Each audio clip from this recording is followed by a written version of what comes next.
It's a big stage to return to straight after maternity leave. Ruth, how are you feeling? Well, I'm never one to do things the easy way, so instead of easing myself in gently, I've gone from 0 to 100 miles an hour. But, party conference this weekend, then back at my desk at Holyrood and into First Minister's questions against Nicola Sturgeon at the start of next week. Goodness me. First day back today, how's the jelly head? Mine was obviously terrible.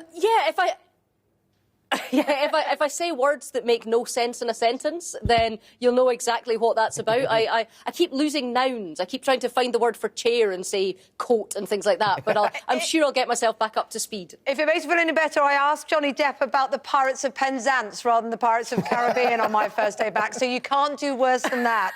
Don't worry about it. Now, look... Did he tell you any of the lyrics? No, I don't think they even have it in America. Anyway, look, you must feel like you've got a bit of a jelly head, because when you went on maternity leave, you would have assumed, I'm sure, that Brexit would have been all done and dusted. So what do you make of coming back to the situation we're in? Well, do you know, they say that a week's a long time in politics, and I was really scared that if I took 6 months away, that would be a lifetime. But the point at which I left in October of last year, Jeremy Corbyn was fighting allegations of anti-Semitism. Nicola Sturgeon was asking for a second independence referendum, and Brexit still wasn't sorted. And I've come back, and we've had this issue with Jeremy Corbyn in the foreword for this book. We've got Nicola Sturgeon asking for a second independence referendum, and Brexit still isn't sorted. So it feels almost as if I've never been away. I bet it does. And your frustration, I would imagine, Ruth, and being on the sidelines, because, of course, you've been involving yourself with being a mum and being sort of a married partner in that sort of situation. But equally, you keep your eye on politics, and it's still a hugely important part of your life as well. How frustrated have you been sitting on the sidelines and seeing this frustration for everybody? Oh, it's been hugely frustrating. And I think taking that step back means you kind of get to look at it with fresh eyes. And to be honest, it doesn't surprise me that we've seen in England in the local elections what looks like is going to be a sort of plague on both your houses, to Conservative and Labour, for not getting a deal done, not getting it through the House of Commons. And I think there's a real almost frustration and even sometimes edging into anger out there that all the politicians said that Brexit was such a big issue, it couldn't just be decided by politicians. It was a decision that had to go to the country, it had to be a referendum, that people's answer would be listened to. And now, you know, coming up for 3 years down the line, it's still not happened yet, despite 17.5 million people saying that it should. So I do understand the frustration that's out there, and I do think that what you're seeing overnight and the results that are coming in should really focus minds in the talks that are going on between my party and the Labour Party down south to get a deal through so that we can have that orderly Brexit that will allow the country to move on. Do you understand some of the frustrations with Theresa May? While you've been away, a lot of questions about her leadership. She is going to go. And your name has been thrown into the ring as a very popular choice of leader, with some practical challenges in the way, as you're a Scottish MP at the moment. But would you fancy that? And what do you feel about it? Well, I've been pretty consistent that that's not where my ambitions lie. I want to be the First Minister of Scotland. I've no interest in number 10. But I think, to be fair to the Prime Minister, you know, even her harshest critics would admit that she's taken on what was an almost impossible task with Brexit, with a level of service and duty and tenacity, and really trying to get this through. And her first duty, of course, as the leader of the United Kingdom, has been to negotiate a deal with the other 27 nations of the EU and bring that back to the country. Now, you know, she did that part. The issue has been, since we brought it back to the House of Commons, finding that there's actually not a majority in the Commons, either for her deal so far or for any amendments to that deal that we've seen put forward. She's failed, and it comes back to that point that I made. So she's failed then? Well, in terms of negotiating on behalf of the country to get a deal that allowed us access to markets, that allowed us to come out of things like the Common Fisheries Policy, which is a big issue here up in the northeast of Scotland. So she managed to secure that deal. What we haven't managed is to get the politicians to agree to it. And it comes back to that point that I was making about the fact politicians told the people that they would make this decision and that decision would be respected. And now it looks as if we, the professional classes, if you like, we're the stumbling block to making this happen.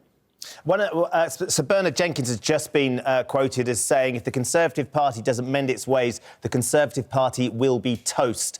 That's quite a dramatic statement coming from a Conservative Member of Parliament, of course, reflection of the unease there is within the country at the moment. Do you share that sentiment, Ruth, that actually there needs to be some strong leadership and some decisions need to be made so people know what the Conservatives represent? Well, look, I've known Bernard a long time, and he's been a committed Brexiteer since before Brexit was a word that any of us had ever heard of. And he's from the side of the House of Commons that would be quite happy to come out without a deal whatsoever. But you also see people in there who would like to have another referendum to rerun it and perhaps even to get a different result. I genuinely believe that the answer lies in the middle. It will require compromise, both from people within my party and from people within the Labour Party. I'm really hopeful, actually, that the talks that have been ongoing in the last week can reach that sort of resolution. And I do think that the results that are coming in the local government elections down south might focus minds that are in the room. Nicola Sturgeon, talking about clear leadership, has been very clear about her position. Scotland voted very much Remain. She wants a second independence referendum. She stood up in Bute House, which is the official residence of the First Minister, and said she'd already instructed civil servants to drop the necessary legislation for a second independence referendum. So she spent the entire time from the vote agitating for that second referendum. But now, in fact, she asked for it, if you remember, a couple of years ago. She has a point for many people in Scotland? Well, Kate, if you remember, a couple of years ago, she asked for the powers to hold it. The Prime Minister said now was not the time because we didn't know what Brexit would look like. There was a general election right after that where Nicola Sturgeon lost 500,000 votes across Scotland and 21 seats. And that was after she'd asked for that referendum. There's not a majority in Scotland who want another independence referendum. The polling that's been out since she's made her claims in the last week or two that she wants one within the next 2 years shows that that's supported by only 21% of Scots. So 8 out of 10 Scots don't believe in what she's saying. Now, don't get me wrong, Nicola Sturgeon is a lifelong nationalist. She will always believe in independence. But she did claim when she became the First Minister of Scotland that she would act for all of Scotland, and she's not doing so in this case. The majority of Scots voted to stay in the United Kingdom. All the polling suggests they still want to stay in the United Kingdom. A tiny minority want even more constitutional upheaval, which is what she's offering. The vast majority want Scotland to move on, and like the rest of the United Kingdom, they want Brexit to reach some form of resolution. Now, I want that to be an orderly Brexit that seeks that central compromise. Let's come back to your conference, which is happening this weekend, of course. It's been reported that Boris Johnson had been barred from appearing at the Scottish Tory conference. That he's tried to win you over, but you've rejected his approach. What are your... Is it true? And what are your concerns about Boris if it is true? Funnily enough, that's another story that's been slightly overwritten. No, Boris was due up last week for a party fundraiser up in Scotland. And because of the way the conference worked, it worked better for us to move that to next week. So I had a very nice chat with Boris where he was more than obliging in order to change that date. So he's coming up next week instead of last week. But funnily enough, because there's going to be a large number of Conservative members who will all have a vote in any future leadership election, it's not been hard for us to secure speakers from the UK cabinet for this conference. No, there's been plenty that have offered. There've been plenty that have offered, but there's only been a few that we invited because we do it on quite a rota basis so that our members up here get to hear firsthand from people, not the same ones every year. Can I ask you one question, which I think must feel very personal to you right now, coming as you do, just leaving little Finn to come back to work today. Was Gavin Williamson right to say that he swore on his children's life that he was innocent? And was Theresa May being unfair to him not to give him the chance to prove his innocence by not revealing the evidence she claims she's had or allowing a police inquiry?